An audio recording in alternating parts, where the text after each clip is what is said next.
place. I mean, they're getting decimated. Look, whether people like Trump or don't like Trump, I settled 8 wars, big ones, some going on for 36 years, 32 years, 31 years, 28 years, 25 years, some just getting ready to start, like India and Pakistan, where already 8 jets were shot out of the air, and I got it done in rapid order without nuclear weapons.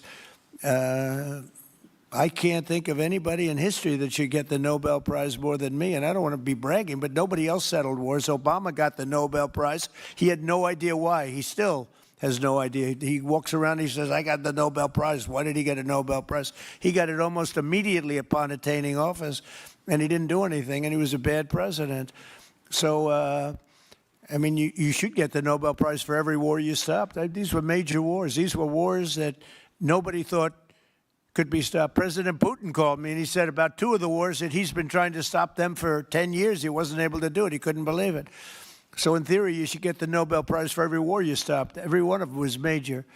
But I don't care about that. What I care about is saving lives. I've saved tens of millions of lives. You know, the Prime Minister of Pakistan came here, and he made a very public statement. He said that President Trump saved minimum 10 million lives having to do with Pakistan and India, and that was going to be raging. So, you know, but I'm honored that she's coming here. I look forward to meeting her, yes. Go ahead. The state officials there have said that the FBI is not sharing evidence with them. Typically, they would conduct a joint investigation, as you know. Do you believe that the FBI should be sharing evidence with state officials in Minnesota? Well, normally I would, but they're crooked officials. I mean, Minneapolis and Minnesota, what a beautiful place, but it's being destroyed. It's got an incompetent governor, fool. I mean, he's a stupid person.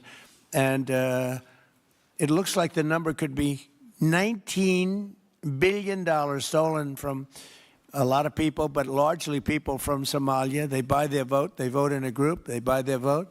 They sell more Mercedes-Benzes in that area than almost. Can you imagine? You come over with no money, and then shortly thereafter you're driving a Mercedes-Benz. The whole thing is ridiculous. So they're very corrupt people. It's a very corrupt state. I feel that I won Minnesota. I think I won it all 3 times. Nobody's won it since Richard Nixon won it many, many years ago. I won it all 3 times, in my opinion, and it's a corrupt state, a corrupt voting state, and the Republicans ought to get smart and demand on voter ID. They ought to demand maybe same-day voting and all of the other things that you have to have a safe election. But I won Minnesota 3 times, and I didn't get credit for it. I did so well in that state every time. The people were crying every time after. That's a crooked state. California is a crooked state. Many crooked states. We have a very, very dishonest voting system. The last time I won, 24, the one that just took place, I won because it was too big to rig. You couldn't rig it. It was too big. But I won the state of Minnesota. It's a corrupt voting system with an incompetent governor, a very incompetent governor. And by the way, he's a very corrupt governor, too. Go ahead. I have a question on Iran, but first, very quickly on Venezuela. How do you provide total security guarantees to these companies without putting U.S. boots on the ground? Well, we're going to work with the Venezuelan leaders and people, and we're going to have a very safe group, and they're going to also bring over some security with them. You know, these are not babies. These are people that drill oil in some pretty rough places.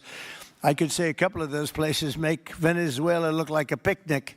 These people around the table, these are tough people. They go into areas that you wouldn't want to go. They go into areas that if they invited me, I'd say, no thanks, I'll see you back in Palm Beach. No, this is a tough group of people. They know how to do it. But we are, in addition to that, we'll have very good security for them. We're going to make sure there's very, very good security. And I think the people of Venezuela are going to give you very good security. You know, the people... Now, I'm not talking even leadership. The people of Venezuela are going wild over this. They named a street after President Trump. What do? You attack a country and they name a street? That's never happened before. Although I heard that's also taking place in Iran. They named a street. The protesters. I just hope, you know, just God bless them. I just hope the protesters in Iran are going to be safe, because that's a very dangerous place right now. And again, I tell the Iranian leaders, you better not start shooting because we'll start shooting too. With your glasses, sir, go ahead, please. But on Hold it. Two Next to questions you. for you. Yes, First on glasses. Venezuela. The gentleman with the glasses. All right, thank you, Mr. President. With those very big glasses, actually. Yeah, Ferrari, actually. Mr. President, I have two questions. What do you want the European Union to do in Ukraine? The European leaders seem pretty divided on Ukraine. And then, if you can reiterate this straight message that you have to the Iranian leader, to Khomeini, the message that you have. You're talking about Iran. Iran, yeah. What the do I first one want is on Iran Europe. to do? I'm sorry? Where are you from? Italy. Oh, nice place. Yeah. Okay. Thank you. The first question So is what on are you Europe. asking about Iran for? Well, if you can answer about Europe and what you think the Europeans should do on Ukraine, and then a message. Well, look, Europe has been doing so much for Ukraine, but it hasn't been enough. And obviously that I would say that President Putin is not afraid of Europe. He's afraid of the United States of America, as led by me. There's no fear of Europe.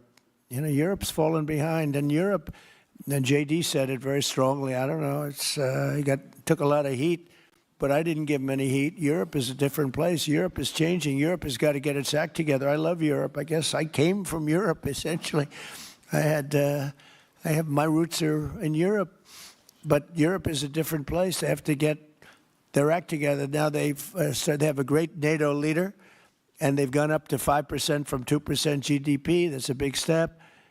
But they have to be very careful with their immigration policy, and they have to be because, I will just say, to be nice, that there are certain places in Europe that are very important that are no longer recognizable. I'm being very nice. I'm being very diplomatic when I say that. They are not recognizable. And they have to be careful on energy because they're putting windmills all over the place and losing a fortune.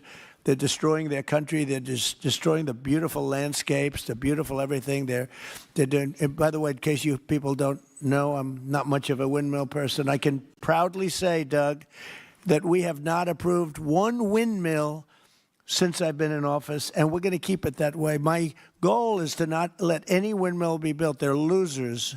They lose money. They destroy your landscape. They kill your birds. They're all made in China.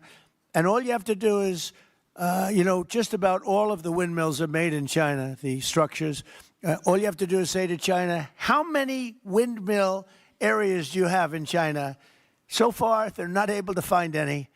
They use coal and they use oil and gas and some nuclear, not much, but they don't have windmills. They make them and sell them to suckers like Europe and suckers like the United States before. They are the worst form of energy, the most expensive form of energy, and in 8 years they're rotted out anyway. Go take a look at Palm Springs, California, and take a look at what that looks like. It looks like a junkyard of steel. So we don't approve, and I've told my people, we will not approve windmills. Maybe we get forced to do something because some stupid person in the Biden administration agreed to do something years ago. We will not approve any windmills in this country.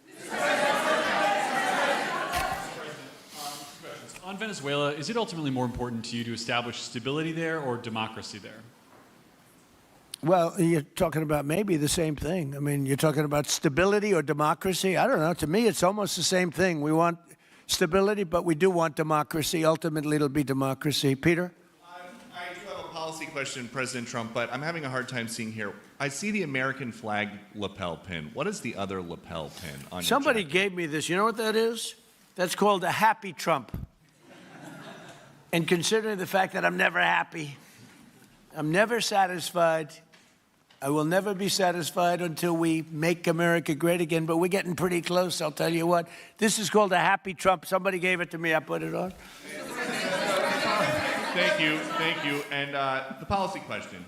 How much money are you thinking of giving people in Greenland to get them on board with a possible U.S. takeover? I'm not talking about money for Greenland yet. I might talk about that.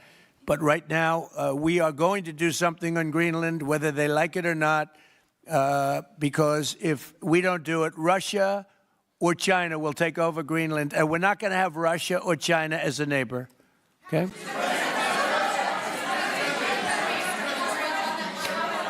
I would like to make a deal, the easy way, but if we don't do it the easy way, we're going to do it the hard way. And I'm a man, and by the way, I'm a fan of Denmark too. I have to tell you, and they've been very nice to me.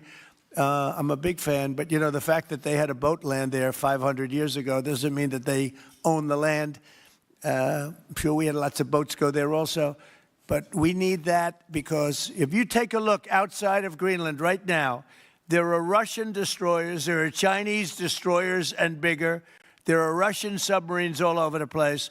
We're not going to have Russia or China occupy Greenland, and that's what they're going to do if we don't. So we're going to be doing something with Greenland, either the nice way or the more difficult way.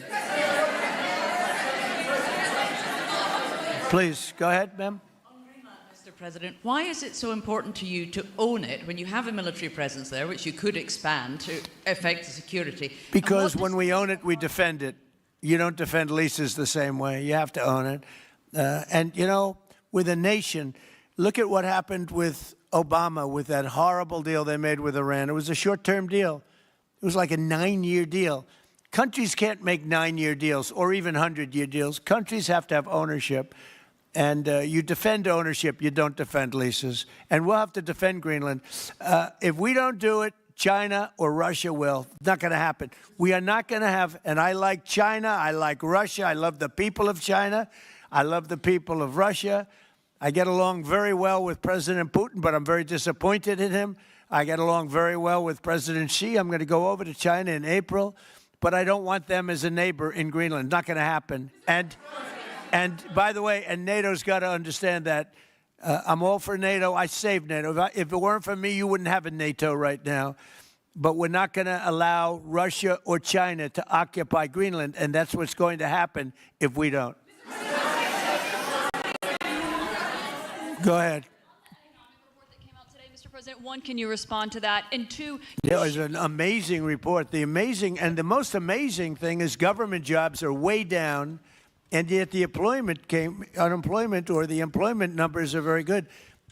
We've gotten rid of tremendous numbers of federal government jobs. Nobody's ever seen anything like it. And yet the employment numbers are very good. They're really getting better. But now we have all those people to work in the private sector for a lot more money. I think that's one of the very big things. The other thing is at 5.4%. And remember, this is after we had a shutdown. And that shutdown had an impact because the concept of the shutdown, even though it's before, people knew we were going to be shutting down. A lot of bad things happened. And by the way, on January 30th, you may have another shutdown. We'll see what happens. But I think the numbers, Caitlin, were really amazing. Look, to think about 5.4%, nobody thought that. They thought it was going to be 2%. And you know what it is? It's tariffs. And it's also November 5th. We had a great election, a great election. Our country was dead 1.5 years ago. And now we have the hottest country anywhere in the world. And I hope you guys were impressed. 5.4%. And we haven't even really transitioned yet. There's no reason it can't be much, much higher than that. Yeah.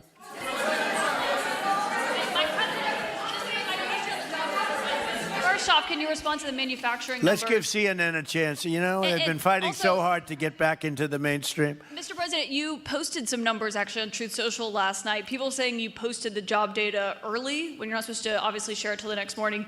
Did you do that on purpose? No, I don't know. If they posted them, I said post them whenever you get a chance. I don't know. They gave me some numbers. When people give me things, I post them. But the numbers are amazing. Yeah, please. How does the administration plan to distribute the money from the Venezuela oil sales? Obviously, you say it's going to go into these controlled accounts. Yeah. Would it go back to Venezuela in a Yeah. direct payment? Is it going through these goods? How do you plan to do that? Well, And we then I want have to a make second sure question. that Venezuela can survive. Venezuela needs money, and we're going to make sure that they get money, and we're going to get money, and the oil companies are going to make something for the work they do, and they're going to get back their money. We're devising a formula, but it won't be so much of a formula. It's going to be what they need. We're going to take care of what they need. There'll be plenty left over. We're going to have a lot of money left over. And the money left over is going to the United States of America, and the oil companies are going to be very happy. Yeah, please. Thank you, Mr. My second question is, with the administration offer a backstop to these oil companies for like financial guarantees, some sort of backstop, if the country did destabilize again? That's a very interesting question. Using the word backstop, I haven't heard that word in a long time. That was at the Wharton School of Finance I last heard. That's a good term. We ought to use it more often. I hope I don't have to give a backstop. I'm just, look, these are very smart people, the smartest people. They're not only in oil and business. These are the biggest companies in the world sitting around this table. They know the risks. I mean, there are risks. We're going to help them out. We're going to make it real easy. They're going to be there for a long time. We're going to be there together for a long, long time. And they're going to be taking the oil, and they're going to be bringing oil prices down. They're going to make a lot of money. They're going to get their money back. They're going to be safe.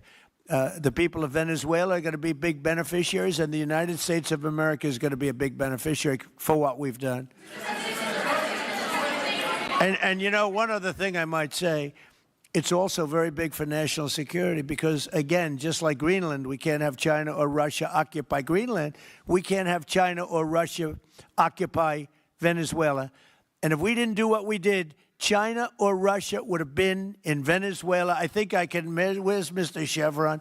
So let me ask you, they would have been there if we didn't do this. Do you agree with that? They certainly have a lot of economic interests in country. There's absolutely no argument about that. They were trying to be there. I mean, you know, we had a Russia, I guess sort of I call it a semi-Russian ship yesterday that we took over, and Russia decided not to defend that ship against us. It's a big movement. The ship was loaded up with oil, and we took the oil, and it came out of that port. But Russia would be there or China would be there. And we want them to be there for a different reason. We want them, do you people agree? In particular, China, they need a lot of oil. Russia doesn't need so much, but Russia was there anyway. But I assume you agree that China would like to be doing a lot of business there by buying oil. And I want to just tell President Xi and President Putin, but more so in this case, President Xi, because they do need a lot of oil. And we are open for business in the United States, and we are open for business in Venezuela, right?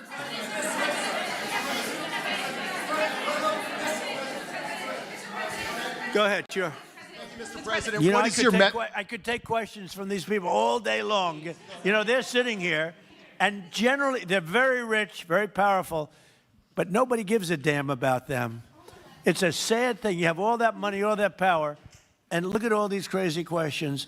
We could do this all day long, and they wouldn't be satisfied. I have a question on today's meeting, Mr. President. We'll take a few more, I have though. a question on today's meeting, Mr. President. Do you have? Let me ask you more importantly. Do you have any questions from the biggest? Yes, sure. Hold it. Do you have any questions for the biggest people on earth, the biggest business people, the biggest companies anywhere on earth? Do you have any questions for these people? No. Do you have a question for them? Go ahead. Go ahead. Ask them a question. To rebuilding the oil infrastructure in Venezuela, and for the executives in the room, what do you need from the administration in order to invest? That's a good question. Do you want to go and answer that question?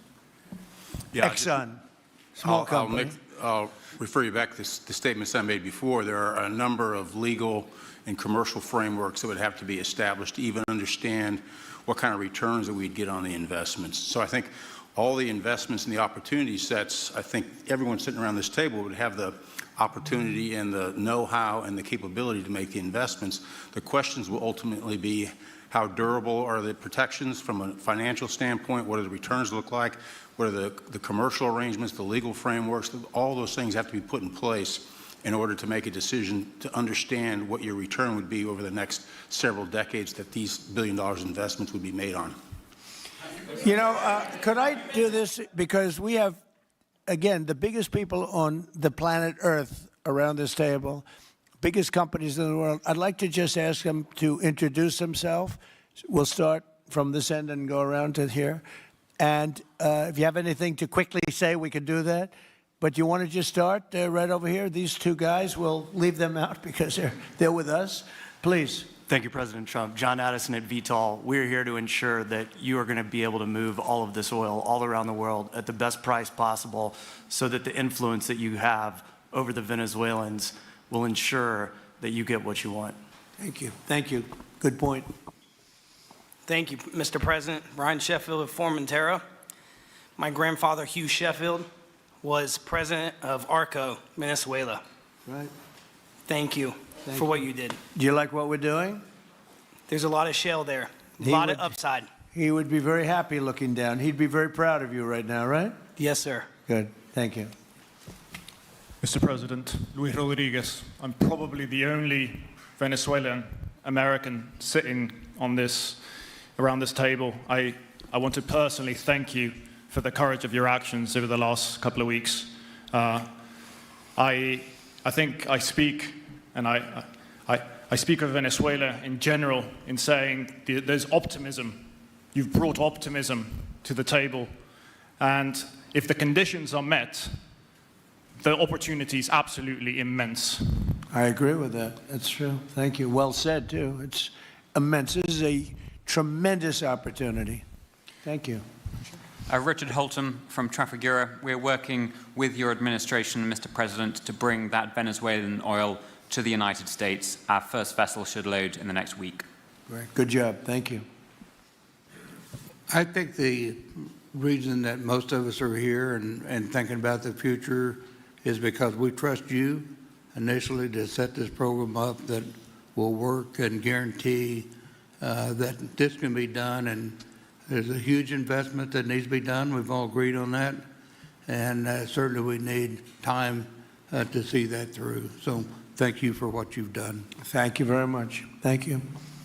Mr. President, I'm Lane Riggs, CEO of Valero Energy, and we're one of those companies that refineries in the U.S. are uniquely configured to run Venezuelan oil, and we're more than happy as this opportunity expands for us to further invest in our refineries to produce more of it. And you're very much set up for the heavy oil, right? Yes, sir.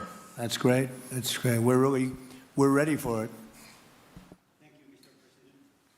Thank you, Mr. President. Thank you for having us here. Thank you. And thank you for opening the door to a better Venezuela. We are a Spanish company, but we are fully committed to invest here in the States.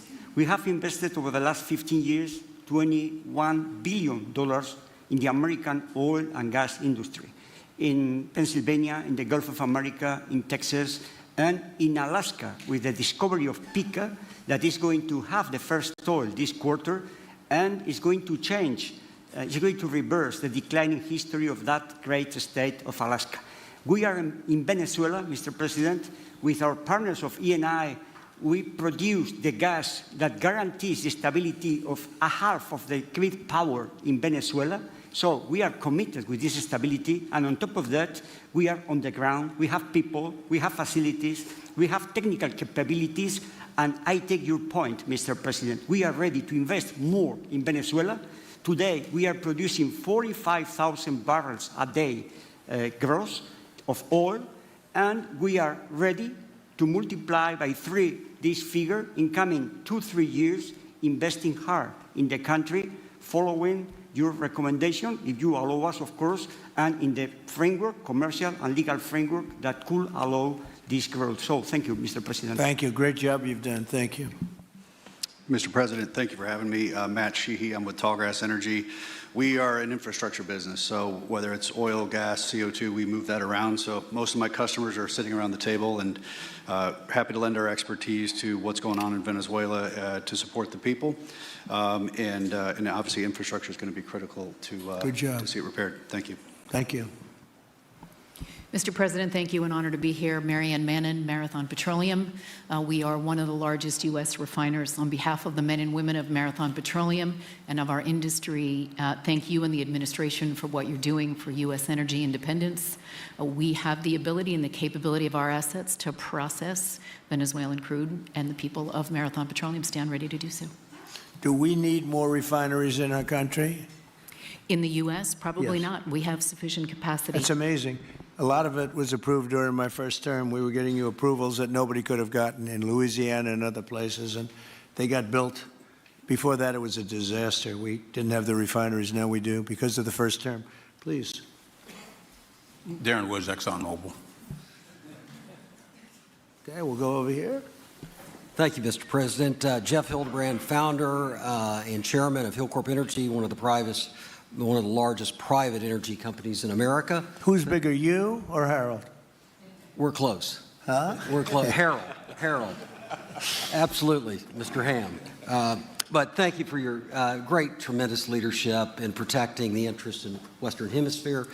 The message that you have sent to China and our enemies to stay out of our backyard is absolutely fantastic. So thank you. Thank you very much. And finally, Hilcorp is fully committed and ready to go to rebuilding the infrastructure in Venezuela. You'll go there? You'll be going? Yes. Good. That's good. You'll be very happy. Thank you very much. Thank you, Mr. President. Jeff Miller, CEO of Halliburton Company. We are the largest American oilfield services company. We're the second largest in the world, been in business over 100 years.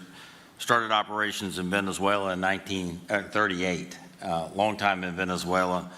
I personally lived there for 4 years and raised my kids there, so quite familiar with Venezuela, and just couldn't express gratitude more so for the opportunity to return to Venezuela under the stability that I know that this team and your team are able to deliver. And so When did you leave? Huh? When did you leave Venezuela? As a company, we left under the sanctions in 2019. So we had intended to stay, and then when the sanctions went into place, we were required to leave. But very much interested in returning. Have 600 Venezuelans with Halliburton today, all around the world. Look forward to putting them back to work. Great job. Great Thank job. you. You'll be back. Please.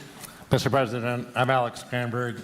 My company, Aspect Energy, is one of the leading American international wildcatters. We've found significant fields in Central Are and you a South. wildcatter? I'm a wildcatter. That's pretty cool, I'll tell you. I would have been a wildcatter, too, if I was in. And you've been successfully wildcatting.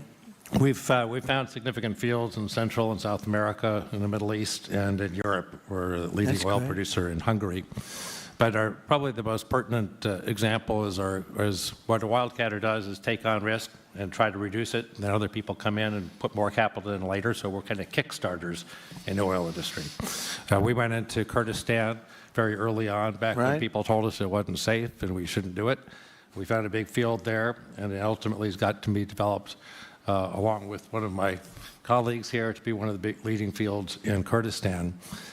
We think that Venezuela has a tremendous amount of opportunity. If you look at the reinvestment required, the investment required, people are talking about hundreds of billions of dollars. But if you put that in perspective, that's 1 million barrels a day for 15 years. It's $220 billion net cash flow. So what we really need to do is to be able to kickstart production and then reinvest and have the confidence to reinvest. And what you're doing by putting the United States in control of the cash flow coming out of the country, it gives companies like ours the confidence to say we can kickstart this production and then reinvest and reinvest. In Hungary, we've invested $1 billion in changing the trajectory of Hungarian oil production. And we were only able to do that not because we could write $1 billion check, we're a smaller company, but because we reinvest all the cash flow back into new production. Good. Mark Good Nelson, job. Mark Nelson with Chevron again. Thank you, Mr. President. I'm Claudio Descalzi, and ICO, Italy. We started working in Venezuela in 1980. We have a lot of oil, but now just the gas is flowing because it's not under sanction. And as my colleague from Repsol said, we cover more than about 50% of the electricity in the country, so that is essential. And we're doing really well. We had a situation 3 days ago with Venezuela, and we're getting along extremely well with the people of Venezuela, both the people and the people that are running Venezuela.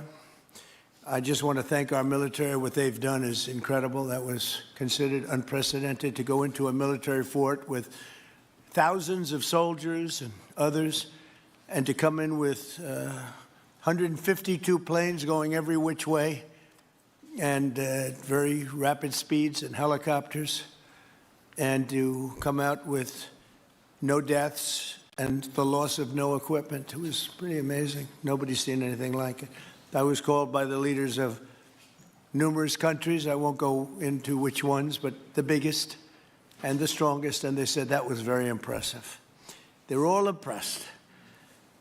But today I'm delighted to welcome almost 24 of the biggest and most respected oil and gas executives in the world to the White House. It's an honor to be with them. We have many others that were not able to get in. I said if we had a ballroom, we'd have over 1,000 people. Everybody wanted. I never knew your industry was that big. I never knew you had that many people in your industry. But here we are. And if you, in fact, if you look, come to think of it, well, I got to look at this myself.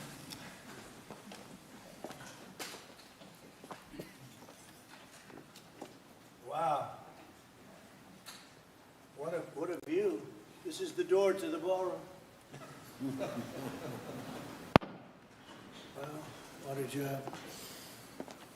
Unusual time to look, but I figure we might as well do it. If the fake news would like to go back and take a look, you can, but you'll see a very big foundation that's moving. We're ahead of schedule in the ballroom and under budget. It's going to be, I don't think there'll be anything like it in the world, actually. I think it'll be the best. We went from, this is, as you know, our biggest room, which would seat 100 for dinner, maybe, if you're lucky, if you're nice and tight. And the ballroom will seat many. And it'll also take care of the inauguration with bulletproof glass, drone-proof ceilings, and everything else, unfortunately, that today you need. So we're going to discuss how these great American companies can help rapidly rebuild Venezuela's dilapidated oil industry and bring millions of barrels of oil production to benefit the United States, the people of Venezuela, and the entire world. And yesterday, the number is 30 million barrels. I can't even, is that a correct number? 30 million barrels. You hear that, Peter? Of oil was given to us by Venezuela. That's a lot of oil. It's about $4 billion worth, and it's on its way to the United States right now. And we want to thank Venezuela for that. And we're working very well with them, obviously, or they wouldn't have been so generous. But they respect us again. They didn't respect us at all before. So that's money that goes to the United States. Some will go to Venezuela, and some will go to the oil companies, but not that, because that's already been extracted. So you're not getting any of that. But when you start extracting, you'll get. But it's tremendous reserves, among the biggest in the world. Some people say it is the biggest in the world. And we're going to be working with Venezuela. We're going to be making the decision as to which oil companies are going to go in, that we're going to allow to go in. We're going to cut a deal with the companies. We'll probably do that today or very shortly thereafter with Chris and Doug. And we're dealing with the country, so we're empowered to make that deal. And you'll have total safety, total security. One of the reasons you couldn't go in is you had no guarantees, you had no security, but now you have total security. It's a whole different Venezuela, and Venezuela is going to be very successful. And the people of the United States are going to be big beneficiaries because we're going to be extracting, numbers of, in terms of oil, like, few people have ever seen, actually. So you're dealing with us directly. You're not dealing with Venezuela at all. We don't want you to deal with Venezuela. Let me thank Vice President J.D. Vance, who's doing a fantastic job. Secretary of State Marco Rubio, likewise, a fantastic job. I have good people. I like them better than my first group. But we had a great, despite that, we had a great first term. We had some great people there, too, by the way. But we had a great first term. We had the greatest economy in the history of our country in the first term, but this is blowing it away. And you haven't seen anything yet. Everyone's been shocked by the numbers, 5.4% GDP.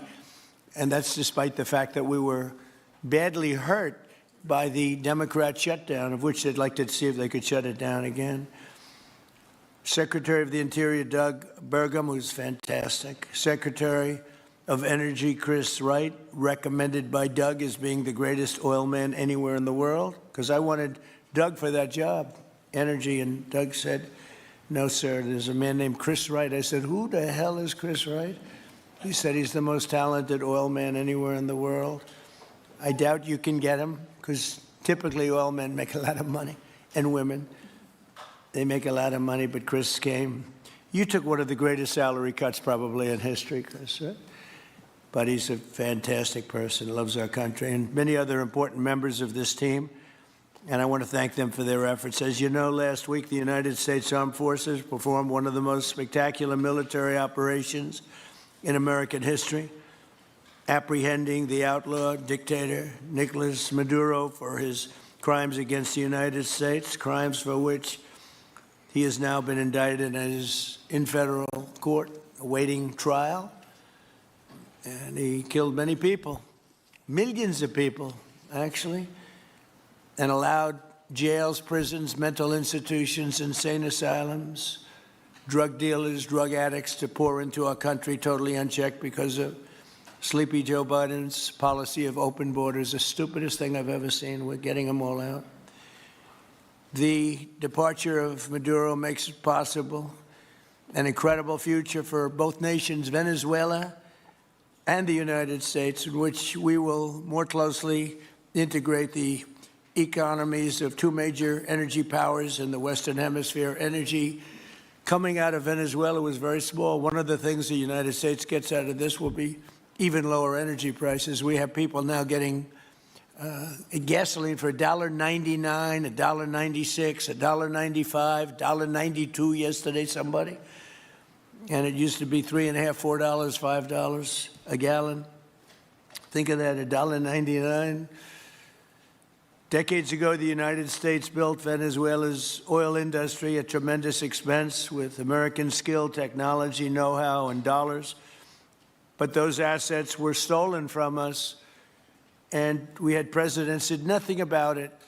This president is much different than your other presidents. They did nothing about it. They stole it. Some of the people in this room were a little bit younger when that happened, but not that much younger. It wasn't that long ago.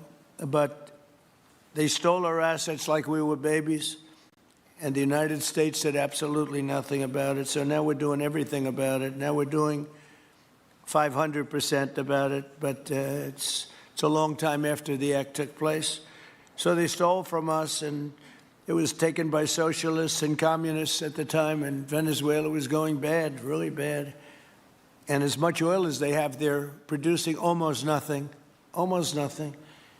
which is just a system. So we're really, if you look at it, we're taking back what was taken from us. They took our oil industry. We built that entire oil industry. Started a long time ago, but they took it, and they were very ungracious to this country. But now they're being very nice. American companies will have the opportunity to rebuild Venezuela's rotting energy infrastructure and eventually increase oil production to levels never, ever seen before. When you add Venezuela and the United States together, we have 55% of the oil in the world. The United States is number one. We have them drilling.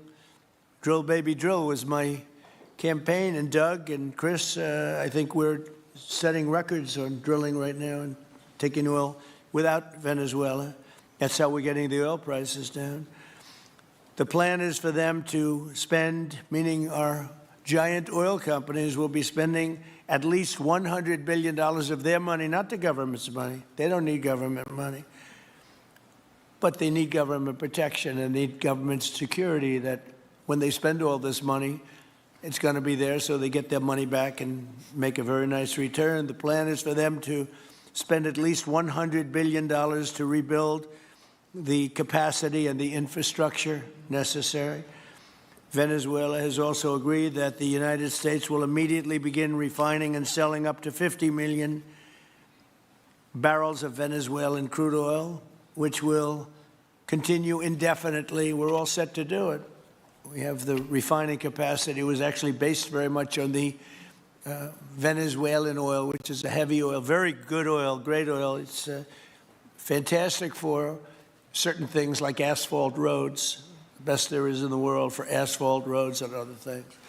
All of the companies here today are going to be treasured partners in bringing the nation of Venezuela back to life, restoring its economy, and generating great wealth for their companies and for their people, and also great wealth for the American people, and tremendous wealth for the companies that are going in. The companies that are going in, and if you don't want to go in, just let me know, because I got 25 people that aren't here today that are willing to take your place. So I just want to thank, these are people that I either know or I know of by reading lots of business magazines and journals and papers. These are the greatest oil people anywhere in the world. Harold Hamm, I see, is here. Harold, you know, there's a story about Harold Hamm that he could look at a piece of land, put a straw into the land, and oil pours out. Is that true about you? Whereas some of you guys have to invest hundreds of millions of dollars to find that oil. So we can't let that story be true. But they say Harold puts a straw into the land and oil comes gushing out. So you're not a big R&D person, are you, huh? He's called instinct for oil. Now, he's got other problems, but we won't talk about those problems. But he's been a great supporter of mine for a long time, haven't you, Harold? So congratulations. But we have, and I think Harold would agree, we have the greatest oil men and women anywhere in the world sitting in this room right now. And we have a lot of people that will be back to see us sometime next week. We're going to have another meeting for another group. But we're going to do this very quickly. We can have this done almost immediately. So I'd like to thank you all for being here. I'd like to invite Vice President Vance to say a few words, followed by Secretaries Rubio, Bergam, and Wright. And then we'll have a few words from representatives that are here and to discuss their ideas, a couple of them. We have Chevron, which has been, where's Chevron? Where are you? Yeah, far right. No, I thought you'd have a better location. You were the only one that was there for all that. I used to call you and say, what the hell is going on with Venezuela? He stuck it out. I don't know if you made money or not, but you stuck it out. I got to give you a lot of credit for that. Mark Nelson, thank you very much. Exxon CEO Darren Woods. Darren, thank you very much. How's Exxon doing? Okay? They'll do a lot better now, won't they, huh? Exxon's been amazing. It's been an amazing company. And ConocoPhillips CEO Ryan Lance, thank you very much. So you guys could say something, and then we'll take some questions from the press. And if anybody else would like to speak, we'll have you speak. We have all the time in the world. This is a big subject. This is massive wealth. And more importantly than massive wealth, it leads to lower taxes and a lot of jobs for Americans and for Venezuelans, but for Americans in this case. And I just, again, appreciate you all being here. And I'd like to ask JD to say a few words, please. Thank you. Thank you, Mr. President. And thanks to everybody for being here. You know, as a Marine Corps veteran for my entire lifetime, presidents, and let's be honest, they were Democrats and Republicans, would send the American military to far-off places. They would get us involved in these endless quagmires. They would lose hundreds or thousands of American lives, and the American people would get nothing out of these misadventures. And now you have an American president who's empowered the American military to stop the flow of drugs into our country and to ensure that we, as opposed to our adversaries, control one of the great energy reserves that exist anywhere in the entire world. And he did it without losing a single American life in the process. It was an amazing operation. It's going to make our country richer. It's going to make our country more powerful. It's going to make our country safer. And it's going to lead to the decline, the further decline of drug overdose deaths in the United States of America. An amazing thing, and I'm happy to be here to talk about how we can make it an even bigger and better operation for the American people. Thank you, sir. Thank you very much. Marco? Thank you, Mr. President. And I think this is a reminder that everything this president does, everything President Trump does is with the American people in mind. It was not in the national interest or national security of the United States and of our people to have in our own hemisphere a country, not just with vast energy reserves, but controlled by an indicted narco trafficker who flooded our country with illegal immigration, including drug gang members, openly cooperated with drug gangs, and by the way, stole the wealth of that country to fund a repressive regime and also benefit adversaries such as Iran. All of that is now changing. As part of this process, the first phase, of course, is the phase we're in now, which is the stabilization phase. We do not want to see destabilization in the country. We're working very cooperatively with the interim authorities there to provide a market for the sale of the wealth of Venezuela in such a way that benefits the people, both of the United States, but also the people of Venezuela. And as a reminder to everyone, the President announced this just 2 days ago. Every penny, everything they buy with the money that they're making from the oil now, Mr. President, will be bought from America. And that includes everything from from equipment for the oil industry to food to medicine to everything in between. The second will be a phase of recovery, and then some of these phases will interlap, and that is to have a normal economy again where the money goes to the benefit of people, not the benefit of our adversaries or the benefit of elements in that country and around the world that are against our interests, at the same time as a process of reconciliation has to happen internally among the different sectors of society and politics and the like. And finally, the third phase, which is the most important of the three, is when the country fully transitions into a normal country that we have strong economic and diplomatic and relations with, that is friendly towards the United States, that's not a foothold for our adversaries, that serves our interests, but also the interests of the people. It'll be a country that is wealthy, a country that is prosperous for the people, not for a handful of criminals, but also a country that is supportive of our interests in the region and throughout the world. And we thank you, Mr. President, and the team you've assembled that have brought us to this point. A lot of work remains, important work, but this is historic. Okay, thank you very much. Doug? Well, Mr. President, I want to thank you for your leadership, not just as President, but as Commander-in-Chief. The boldness, the execution, the breathtakingly precise work that you've delivered both in Iran back in June and here has changed the field for the whole world. And you always ran about the idea of peace and prosperity. And in Venezuela, as you know, this was a playground for every bad actor in the world. We had Russians, Iran, terror groups, all of them profiting from this criminal organization that was pretending to run the country. That makes America safer. You've secured the border, we're stopping the flow of drugs, and now with the normalization of relationships on an economic basis, it's going to mean tremendously for the prosperity of the American people. So I just want to say again, congratulations to you and to the entire leadership team. It's been an amazing, historic week on the scale of things that we haven't seen perhaps for 125 years in terms of the U.S. Exerting its influence over Latin America in a way that's going to make a change for generations. And on behalf of all the oil executives that are here today, Chris and I want to say thank you to all of you. It's your technology, your innovation that has put America in the place where today we are the most energy dominant country in the world. And that position is what's allowed us to take the action that we're taking with statecraft, with military action. None of that would happen if we were dependent on everybody else for energy. So you're a big part of the reason that we're able to move the way we are today, and we're grateful that you're here to be part of the solution going forward. Thank you, Doug. And you are doing a fantastic job, and we appreciate it. Everybody appreciates it. They know who's doing well. Chris Wright? Thank you, Mr. President. Yeah, what we've seen in the last week is leadership matters and credibility matters. Venezuelan oil has been sanctioned for many years, and the oil just flew, those sanctions were not enforced. That oil just floated out to trafficked by bad actors of the world.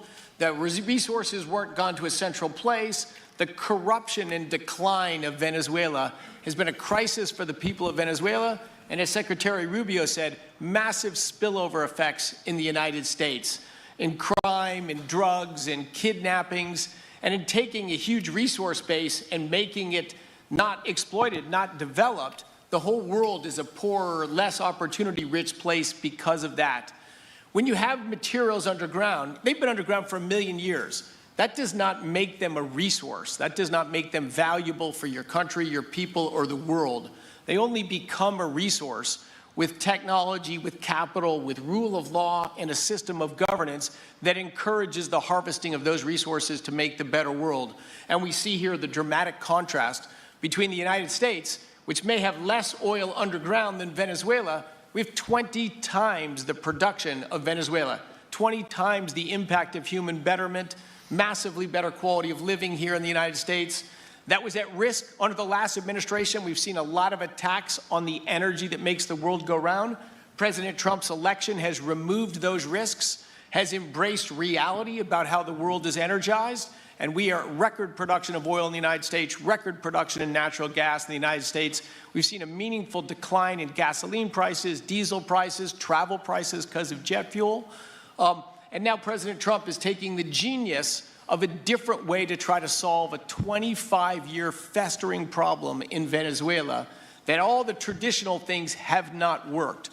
but ordering both a tremendous military operation to remove the heads of a criminal organization masquerading as a government, and then to use the power of our military, not to fire bullets, but to stop the flow of Venezuelan oil to the world, immediately gave us leverage over the interim authorities in Venezuela and has allowed us to be in this position today where the actions of this government can massively improve Venezuela for the better, and the bigger impact is to massively improve the quality of life, affordability, safety, and security of the United States.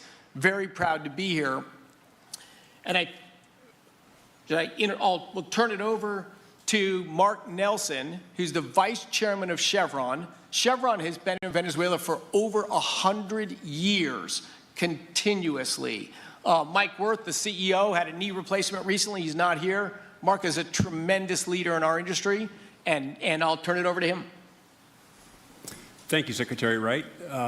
Again, I'll send Mike Wirth's regrets. He really wanted to be here, Mr. President. Right. Great guy. On his behalf, I have 3 very quick thank yous and an assurance I'd like to provide you all. The first thank you, Mr. President, is to you. It's thank you for convening this gathering. It's thank you for your leadership, and thank you for continuing to keep American energy domination in the forefront. So thank you for that. Thank you very much. The second thank you actually is to the cabinet. So Secretary Rubio, Secretary Burgum, Secretary Wright, your ability and commitment to continue to engage with the parties around the table to keep the world working is greatly appreciated. So thank you for that. And the final thank you actually would go to our Venezuelan employees of Chevron. They have been working tirelessly to operate safely, protect the environment in country, and their dedication and skill will help us in this next chapter. And finally, I'll close with the assurance. For more than a century, Chevron has been a part of Venezuela's past. We are certainly committed to its present, and we very much look forward as a proud American company to help it build a better future. And so, Mr. President, thank you for your leadership. You really suffered there. You stuck it out. A lot of people left. A lot of big companies left. Many of the people sitting at this table left because of the safety risk and other risks. But you stuck it out. I give you credit for that. Sometimes it was hard. I remember 6 months ago I told you to stay, just stay. Things are going to happen. You'll be very happy. I didn't know they were going to happen this fast or this conclusively. One thing I think everyone has to know is that if we didn't do this, China or Russia would have done it. And if China or Russia were a next-door neighbor, because essentially this is not around the other parts of the world so far away where you fly in an airplane for 24 hours before you get there. This is sort of a next-door neighbor if you think about it. And I told China and I told Russia, we get along with you very well. We like you very much. We don't want you there. Not going to be there. And if we didn't do this, China would have been there and Russia would have been there. Maybe they both would have been there together, but they're not going to be there now. One thing I will tell them, and I will tell you, that we are open for business. China can buy all the oil they want from us there or in the United States. Russia can get all the oil they need from us, and they do like oil, even though they produce a lot of it. But China and Russia and everybody else is able to go, and we'll be open for business almost immediately. I have a feeling the $100 million will be spent $100 billion will be spent very, very rapidly by these very big, powerful, and rich companies, and I think they're going to be able to rebuild the infrastructure. And I hope it's going to be brand new as opposed to a rehab, because I know the tremendous difference between the new and the not so new in your industry. The new is much more beautiful, much better in every way, and actually much smaller. It's like everything else, gets smaller and stronger. It's a combination of smaller, better, and stronger. So I hope you're going to build all brand new stuff, rip out the old crap that's been there for so many years, and do it the right way. You're going to be there a long time if we make a deal. If we make a deal, you're going to be there a long time. If we don't make a deal, you won't be there at all. It's, sort of interesting. But again, China and Russia would have been there if we didn't do this. And the other thing people ask about the second wave, I don't think it's going to be necessary. We have an armada, a giant armada like nobody's ever seen in that part of the world. And it's stationed off the coast.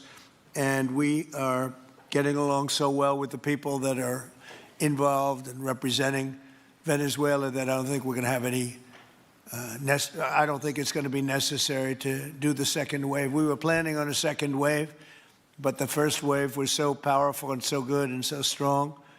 And frankly, the people in the country, they did the right thing. They were smart. They did the right thing. They didn't want to go through a second wave. But we've got a tremendous number of the most powerful ships in the world right there. I don't think we're going to have to use that. I'm happy to say that. I don't think we're going to have to use that at all. If I could ask Chevron, you did a great job. I want to thank you. And ExxonMobil, if you would say a few words, and then followed by Conoco, great companies, massive companies, great companies. Exxon, please. Sure. Thank you, Mr. President. I appreciate the invitation and the opportunity, frankly, for the entire industry to show up and provide a perspective. Frankly, we've been kind of unresponsive to the press regarding Venezuela. I guess today's the opportunity to address the press directly with respect to a number of questions that have been asked of ExxonMobil. First and foremost, obviously, is the interest that we have in Venezuela. And I think, you know, the way I would position that, I think one of the reasons why we see many of the industry players here is we're in a depletion business for a product that is in great demand and will be in demand for many, many, many decades to come. And as a depletion business, the biggest challenge we have is finding resources. There's an opportunity in Venezuela with all the resources there is we don't have that challenge of finding, we have the challenge of developing those resources. So I think it's in the best interest of these companies and frankly society as a whole for the industry to be interested in understanding what the opportunity here represents. I'll just share a philosophy that ExxonMobil has when we enter countries because we do business all around the world in a number of different regimes. We take a very long-term perspective. The investments that we make span decades and decades, so we do not go into any opportunity with a short-term mindset. And there's a value proposition that we have to meet. It has to be a win-win-win proposition. And obviously, it has to be a win for the company and our shareholders and to generate a return for the investments that we make. Has to be a win for the government. The resources are an important source of revenue that helps support the people of the places that we do business. And it has to be a win for the people. We have to be wanted there and to be a good neighbor. And those three things ensure a stable, long-term platform for the large investments that we make for the long term. With respect to Venezuela in particular, we have a very long history in Venezuela. In fact, we first got into Venezuela back in the 1940s. We've had our assets seized there twice.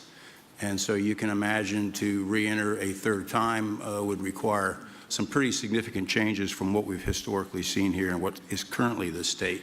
If we look at the legal and commercial constructs and frameworks in place today in Venezuela, today it's uninvestable. And so significant changes have to be made to those commercial frameworks, the legal system. There has to be durable investment protections, and there has to be a change to the hydrocarbon laws in the country. We're confident that with this administration and President Trump working hand in hand with the Venezuelan government, that those changes can be put in place. And with respect to the Venezuelan government, that perspective we don't have a view on. We haven't talked to the Venezuelan government, and obviously we have yet to assess the people's perspective with respect to ExxonMobil entering the country. In the short term, there are things that can be done while these longer-term issues are being worked. For us, we haven't been in the country for almost 20 years. We think it's absolutely critical in the short term that we get a technical team in place to assess the current state of the industry and the assets, to understand what would be involved to help the people of Venezuela get production back on the market. With the invitation of the Venezuelan government and with appropriate security guarantees, we are ready to put a team on the ground there. We also have a integrated set of capabilities from production to refining to trading, and I think we can be of assistance to getting the Venezuelan crude to market and realizing a market price to help, again, with the financial situation in Venezuela. So those are my short-term perspective that I have. I'd say maybe close with a thank you, Mr. President, for the work that you've done to secure not only the national security, but the energy security of the region. And then thank you, Secretary Rubio, Secretary Wright, Secretary Burgum, for your leadership in this matter. Thank you. How long would it take you, Darren, as Exxon to, if we make a deal, and if we make a deal, how long would it take you to get in there and get started?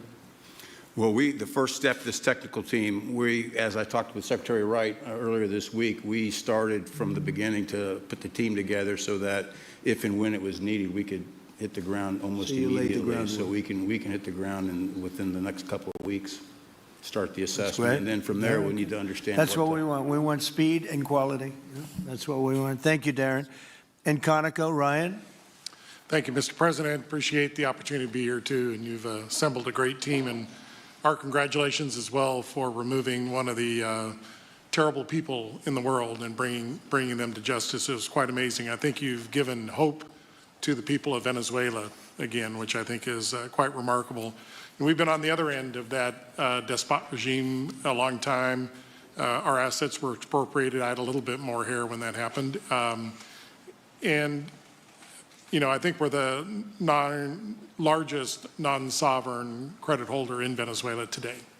So we're in a bit of a different situation, but I think your big and bold idea to use energy commerce instead of conflict is something that could make a real big difference in Venezuela. And our company certainly stands ready to help in that endeavor.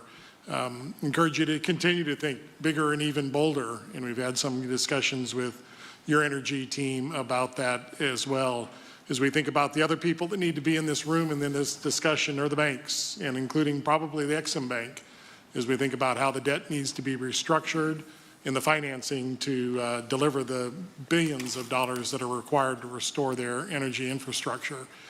And I think as we think that big and bold, we need to be also thinking about even restructuring the entire Venezuelan energy system, including PDVSA. And I think if we can do that and think bold, there's an opportunity to be quick, fast, and restore the quality of what's happened in Venezuela, or what's been lost in Venezuela over the course of the last 25 years. So thank you for this opportunity. Well, thank you very much, and you'll get a lot of your money back. We're going to start with an even plate, though. We're not going to look at what people lost in the past, because that was their fault. That was a different president. You're going to make a lot of money, but we're not going to go back. You left a lot of money behind, I guess, huh? What number? 12 billion. How much? 12 billion.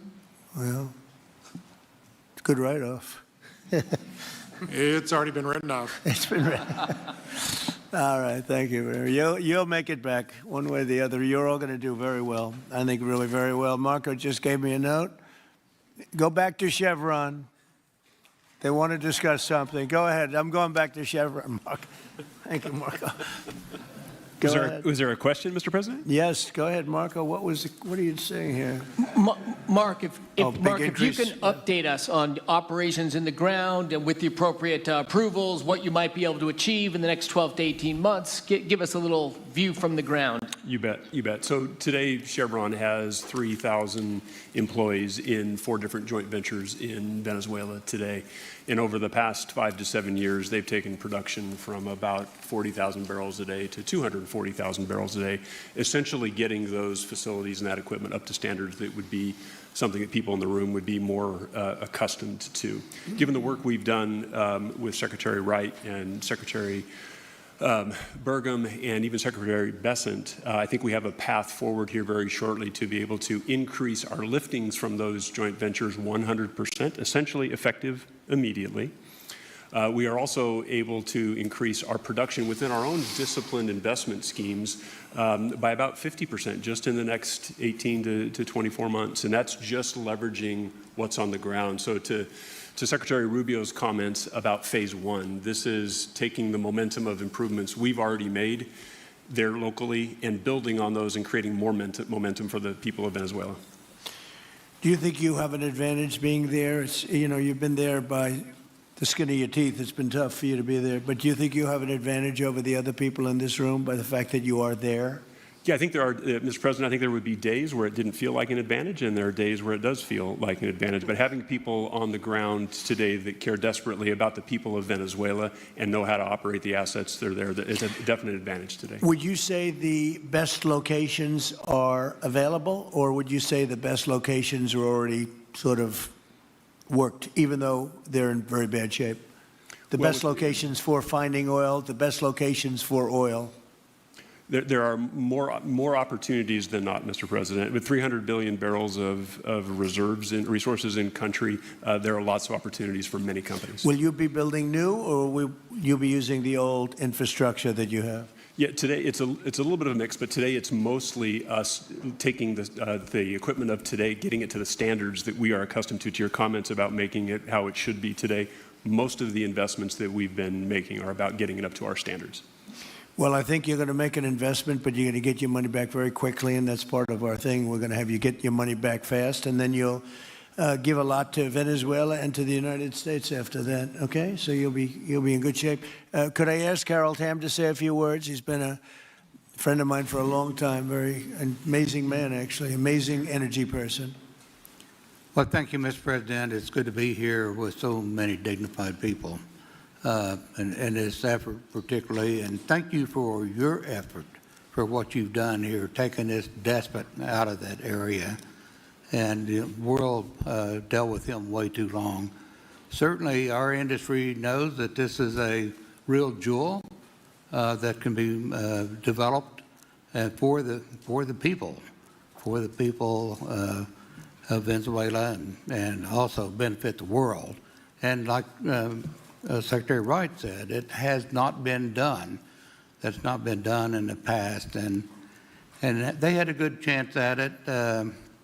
Brought someone in that totally took it down, as everybody knows here, and that was Chavez, and we know what happened to him finally. But you know that ruined the industry in Venezuela, and all of us know how that ended very well, very wrongly.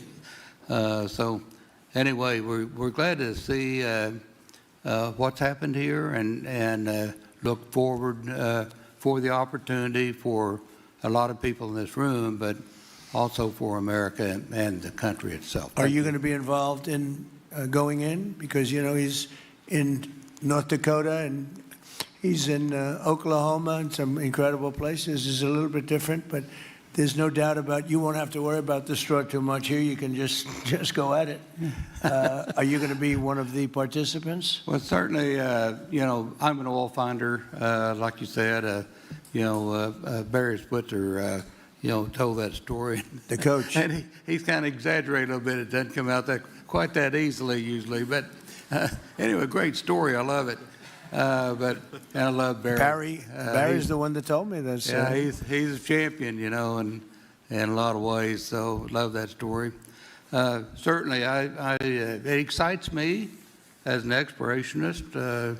You know, everybody has that in their blood, and you know, it is a very exciting country and a lot of reserves, and so it's got its challenges and.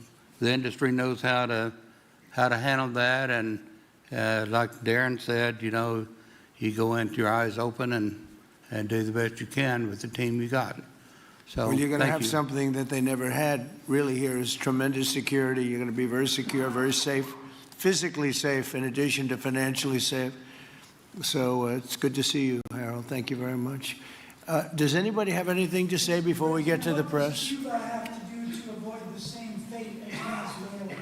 What does Cuba have to do? Well, Cuba's in bad shape. Cuba relied on Venezuela for oil and for money, and nobody really knows what's going to happen with Cuba. They're doing very poorly. They're really third world all the way, and we have a lot of great Cuban Americans, and I would say Marco fits very solidly into that category. And I might ask you to say a few words about, we were discussing it before, Cuba is a very different, they don't have energy, they don't have oil, but they would live off of the oil from Venezuela, and what they do have is very strong people and very powerful people militarily, and they would protect the people running Venezuela, and they would take in a lot of money from Venezuela. Now they don't have that. They won't be taking in any money. So, Marco, what do you think?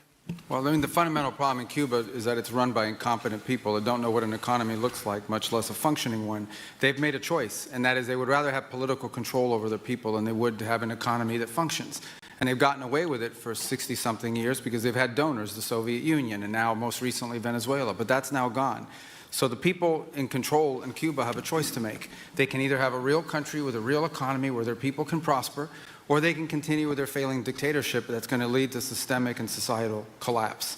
So it's a very stark and dramatic choice, and it's one we hope to make the right one. We don't have an interest in a destabilized Cuba, but that would be their fault because they refuse to allow the people of Cuba to have either economic or political freedom for that matter. And you have a lot of people in this country that want to go back to Cuba and help Cuba. A lot of people have left, they came in penniless, they didn't have anything, and they've become very rich people in our country, and they want to very much go back and help Cuba. So that's something that Cuba has that a lot of other places don't have. Peter? President Trump, thank you. I do want to ask you about Minnesota, but first, just more on topic. President Zelensky said that he was watching with the rest of the world as you made this order to go and capture Nicolas Maduro. And he said, if that's how it works with dictators, then the United States knows what to do next. Sounds like he wants you to go and capture Vladimir Putin. Would you ever order a mission to go and capture Vladimir Putin? Well, I don't think it's going to be necessary. I think we're going to have I've always had a great relationship with him. I'm very disappointed. I settled 8 wars. I thought this would be in the middle of the pack or maybe one of the easier ones. And I don't know if you know, Peter, the last month, they lost 31,000 people, many of them Russian soldiers, and the Russian economy is doing poorly. I think we're going to end up getting it settled. I wish we could have done it quicker because a lot of people are dying, and mostly soldiers. They get hit in Kiev and they get hit a little bit here and there, and people are dying there too. But largely, it's the soldier population. When you have 30,000, 31,000 soldiers dying in a period of a month, 27,000 the month before, 26,000 the month before that, that's bad stuff. So, as you know, President Biden gave $350 billion to Ukraine to fight, and we would never get that back, although I did make a rare earth deal to get it back, so we will be getting it back, but shouldn't have done that. It was a bad thing to do. I will say that right now, because I was able to get NATO to up GDP from 2% to 5%, NATO's got a lot of money, and they're paying for everything. We're not losing any money. We're making a lot of money, I guess, if you think of it, because we're selling them military equipment. They're probably giving it to Ukraine. But we're selling them to NATO military equipment. We're getting full price and all of that. But that's not a big deal to me. What is a big deal is stopping a war where 30,000 people are being killed every single month. On Minnesota, the vice president yesterday suggested that Renee Good, who was killed by this ICE officer, was part of a broad left-wing network. What has your team told you about this broad left-wing network? Who is in charge of it? Who's part of it? What's it called? Well, I haven't seen the vice president's statement, but he's generally very accurate. I hate to say. Look, I watched that yesterday, and there are a lot of different forms to it. But there was a woman screaming, shame, shame, shame, shame.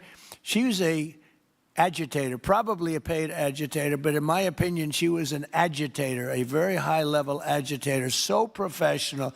She wouldn't stop screaming. I said, this isn't a normal situation. This is a professional troublemaker, because you heard it and I had it. Now, I will say this. The news sort of turned her down, turned her off, because you're trying to watch. She was so loud and so crazy and just not normal. When somebody sees something like that, they don't go screaming and the same words. So I guess you could say professional, but I didn't think she did a very good job. You have agitators, and we will always be protecting ICE, and we're always going to be protecting our Border Patrol and our law enforcement. Yeah. In your conversations with these oil executives today, did you provide any security guarantees so that they can do their work safely in Venezuela? Yeah. And separately, Mr. President, they will have those guarantees, yes. And separately, Mr. President, I'm curious in terms of the future of Venezuela. Do you see Venezuela, now led by Delcy Rodriguez, as an ally of the U.S.? Is that the way that you view that country Well, right right now they seem to be an ally, and I think it'll continue to be an ally. And we don't want to have Russia there. We don't want to have China there. And by the way, we don't want Russia or China going to Greenland, which if we don't take Greenland, you're going to have Russia or China as your next door neighbor. That's not going to happen.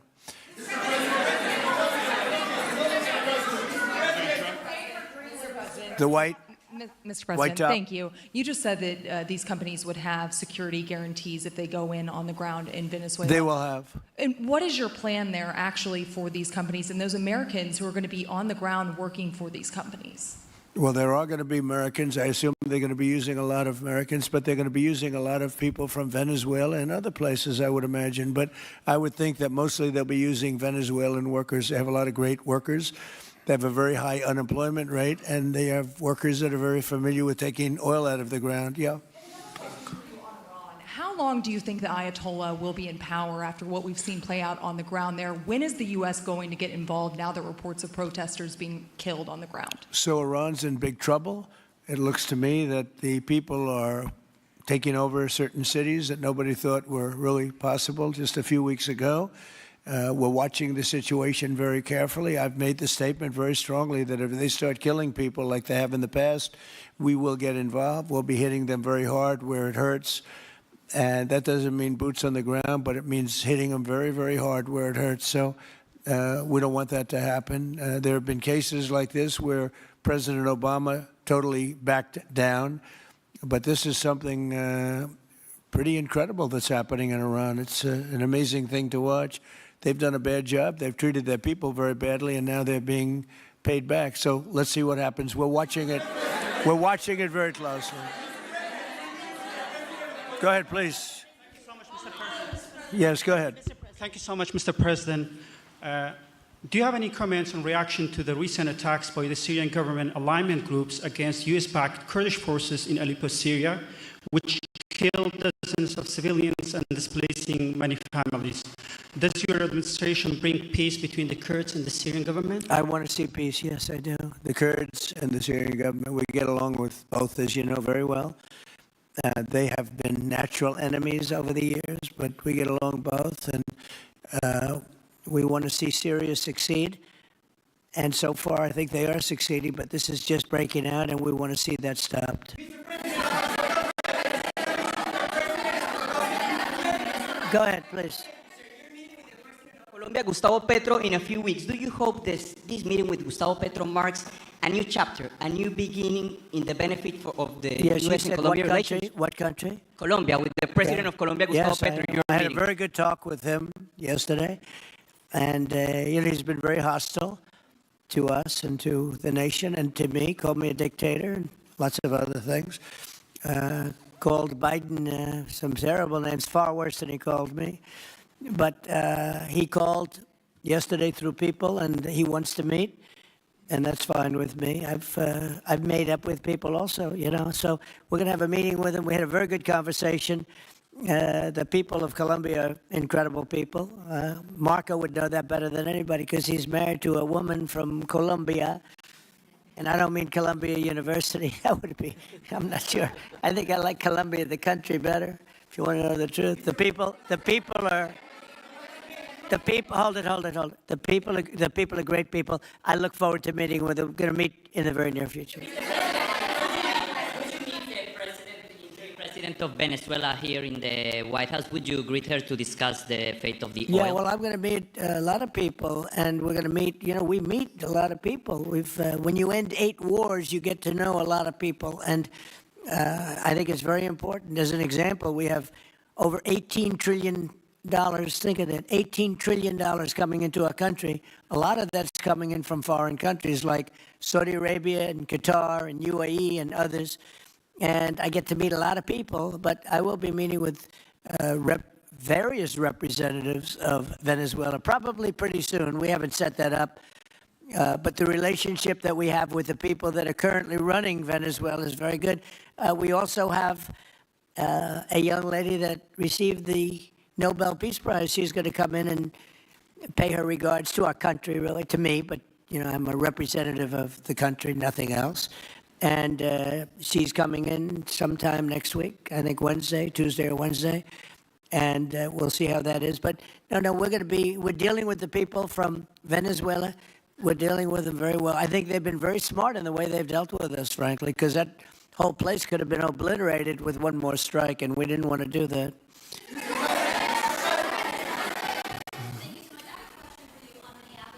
Venezuela and your meeting with Machado next week, if she gives you her Nobel Peace Prize, will that change your view about her running that country?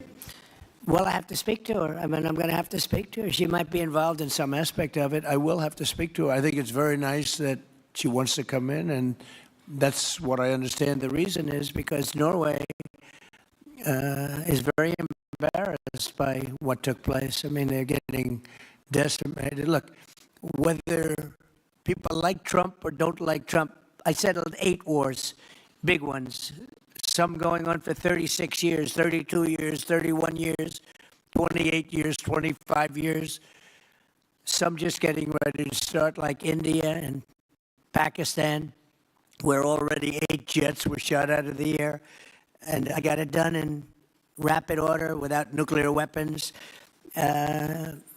I can't think of anybody in history that should get the Nobel Prize more than me, and I don't want to be bragging, but nobody else settled wars. Obama got the Nobel Prize.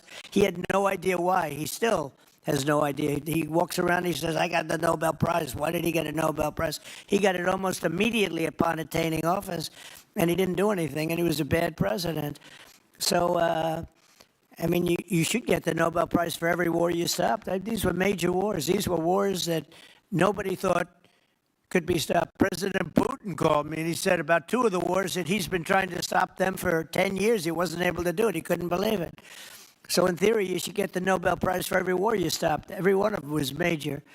But I don't care about that. What I care about is saving lives. I've saved tens of millions of lives. The Prime Minister of Pakistan came here and he made a very public statement. He said that President Trump saved minimum 10 million lives having to do with Pakistan and India, and that was going to be raging. So, but I'm honored that she's coming here. I look forward to meeting her, yes. Go ahead. The state officials there have said that the FBI is not sharing evidence with them. Typically, Can you imagine you come over with no money and then shortly thereafter you're driving a Mercedes-Benz? The whole thing is ridiculous. So they're very corrupt people. It's a very corrupt state. I feel that I won Minnesota. I think I won it all 3 times. Nobody's won it since Richard Nixon won it many, many years ago. I won it all 3 times, in my opinion. And it's a corrupt state, a corrupt voting state. And the Republicans ought to get smart and demand on voter ID. They ought to demand maybe same-day voting and all of the other things that you have to have a safe election. But I won Minnesota 3 times and I didn't get credit for it. I did so well in that state every time. The people were crying every time after. That's a crooked state. California's a crooked state. Many crooked states. We have a very, very dishonest voting system. The last time I won, 24, the one that just took place, I won because it was too big to rig. You couldn't rig it. It was too big.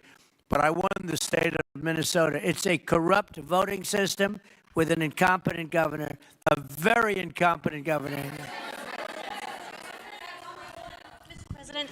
And by the way, he's a very corrupt governor, too. Go ahead. I have a question on Iran, but first, very quickly on Venezuela. How do you provide total security guarantees to these companies without putting U.S. boots on the ground? Well, we're going to work with the Venezuelan leaders and people, and we're going to have a very safe group, and they're going to also bring over some security with them. These are not babies. These are people that drill oil in some pretty rough places. I could say a couple of those places make Venezuela look like a picnic. These people around the table, these are tough people. They go into areas that you wouldn't want to go. They go into areas that if they invited me, I'd say, no thanks, I'll see you back in Palm Beach. No, this is a tough group of people. They know how to do it. But we are, in addition to that, we'll have very good security for them.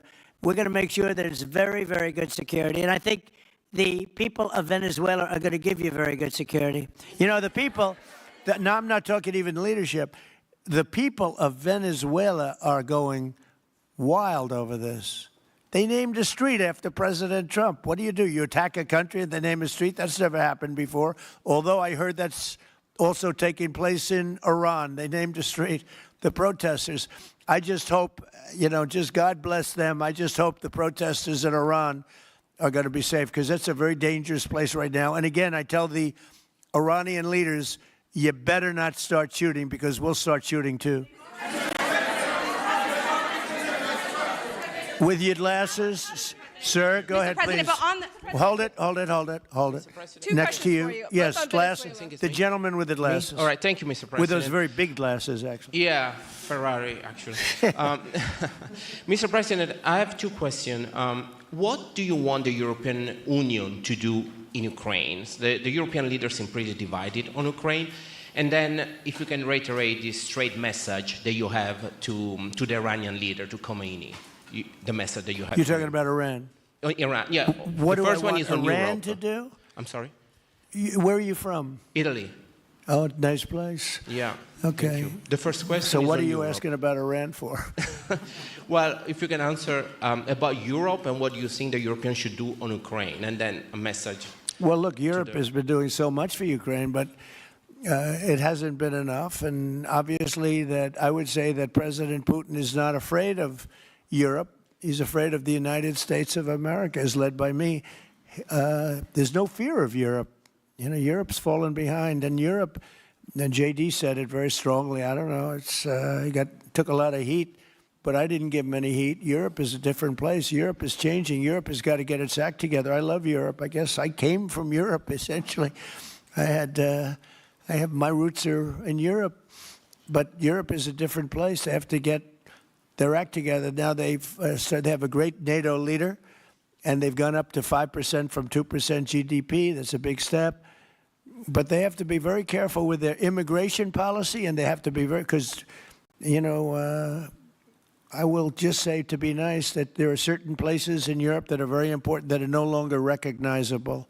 I'm being very nice. I'm being very diplomatic when I say that. They are not recognizable, and they have to be careful on energy, because they're putting windmills all over the place and losing a fortune. They're destroying their country. They're just destroying the beautiful landscapes, the beautiful everything. They're doing. And by the way, in case you people don't know, I'm not much of a windmill person. I can proudly say, Doug, that we have not approved one windmill since I've been in office, and we're going to keep it that way. My goal is to not let any windmill be built. They're losers. They lose money. They destroy your landscape. They kill your birds. They're all made in China.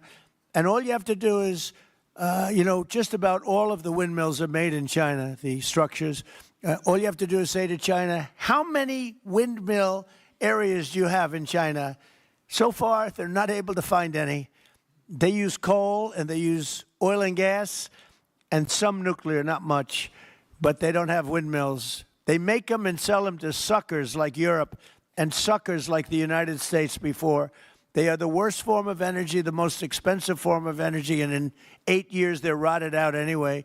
Go take a look at Palm Springs, California, and take a look at what that looks like. It looks like a junkyard of steel. So we don't approve, and I've told my people, we will not approve windmills. Maybe we get forced to do something because some stupid person in the Biden administration agreed to do something years ago. We will not approve any windmills in this country. On Venezuela, is it ultimately more important to you to establish stability there or democracy there?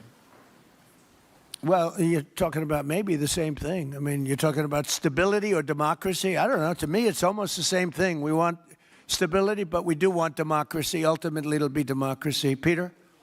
I do have a policy question, President Trump, but I'm having a hard time seeing here. I see the American flag lapel pin. What is the other lapel pin on your Somebody gave me this. You know what that is? That's called a happy Trump. And considering the fact that I'm never happy, I'm never satisfied, I will never be satisfied until we make America great again, but we're getting pretty close, I'll tell you what. This is called a happy Trump. Somebody gave it to me, I put it on. Thank you. And the policy question. How much